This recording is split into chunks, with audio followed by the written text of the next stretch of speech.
Making an R&D tax claim in 2023 is going to be a bit more intense than what you're probably used to.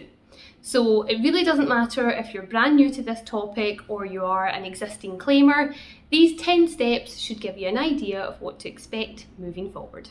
Step 1, learning about the basics. Look, take any product, okay, a brand new TV. You're not just going to walk into the shop, point to the first one you see and say, oh yeah, great, I'll take that one. No. You're going to research about it, you'll probably watch some videos, you might read some comparison blogs, and then you'll make a choice. Claiming R&D isn't all that different. Get to know the basics of the subject first, and then once you've done that, talk to a few specialists and choose the one that best fits your business. Step 2, gathering financials early. Because the R&D landscape is more intense now, it wouldn't really surprise me if your specialist asks to see your accounts up front. Of course, only if you have them. It just helps to maximise time for everyone because it shows your eligible costs up front. It's a good thing all round. Step 3, first questions call and assigning an account manager. Alright, you've picked a partner and you're all signed up. Now, don't be surprised if your specialist wants to have something along the lines of a first questions call, which would probably take about 15 minutes. And they'll want to make sure that you've been following the correct terminology. So they'll be asking again about advancements, technological uncertainties, competent professionals, those kind of things. If you pass the first questions, then brilliant, you'll most likely be assigned an account manager, and that person will be your go-to for all things admin, meetings, liaisons between people, etc. Step 4, technical consultation. So, from April 2023, HMRC has now stated that every R&D submission has to be accompanied by a technical report, which is going to cover two things.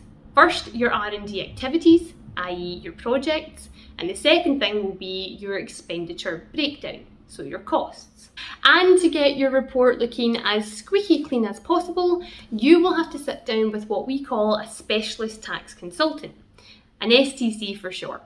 Now, this person will want to go through your project and your costs with a fine-tooth comb. How robust your report is directly impacts your payout. And so, as your STC asks you questions upon questions and pokes and prods you, you'll probably find that you're going to repeat yourself. Now, please don't panic with this. I know it might be a nuisance or a pain, or you might sit there thinking, oh, I've already talked about this or I've already discussed it. I promise you that they are not doing it to annoy you. They're basically wanting to cover every angle and every doubt in the event that HMRC comes back and opens an inquiry.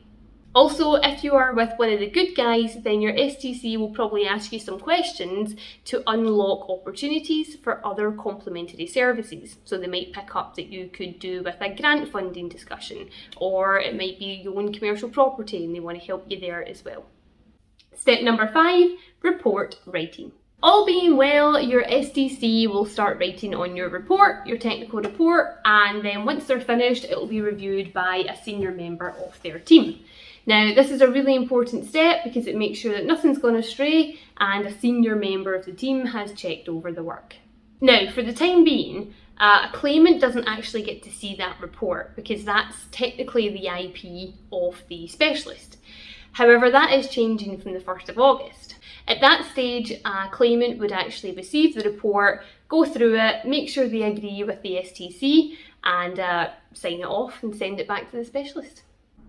Step 6, calculating the benefit. At this stage, the specialist should have all of the information necessary, and now it gets to the really exciting part where they get to calculate your benefit and tell you how much money you're going to get.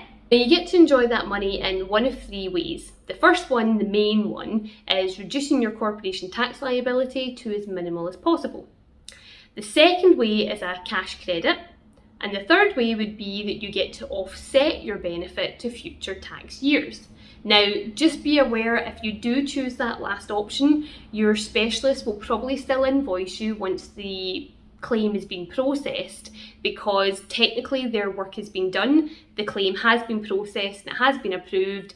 It's your choice to offset the benefit to next year. So just be aware that you probably will still have to pay your fee. Step 7 is due diligence and final checks. Step 8 is claim submission. Finally, it gets shipped off to HMRC. Step 9 is the wait game. So this is unfortunately the worst part of it. It's waiting for your money. You're probably looking at between 6 to 8 weeks, and if it goes beyond that point and you haven't heard anything, then both yourself and your specialist are allowed to chase HMRC for some answers. Finally, step 10, benefit is released.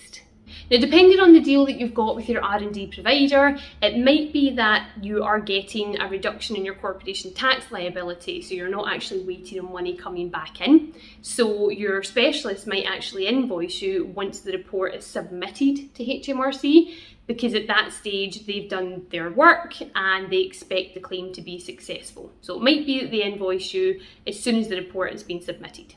The other way is that you might have agreed with them that you would rather wait until the money actually hits their bank, so the money actually comes in. Your specialist can then take their cut and release the balance to you. My advice, as always, is just have an open conversation with your specialist about how they work. As you can see, the R&D landscape has changed over the last 2 years, and it's probably going to continue changing. So that's why it's so important to use a specialist that knows what they're doing. I've got another video on the top 5 things that R&D specialists should be doing, so I'll put that in the description link below. You should either check that out, or if you want a direct referral, just get in touch with me on the website.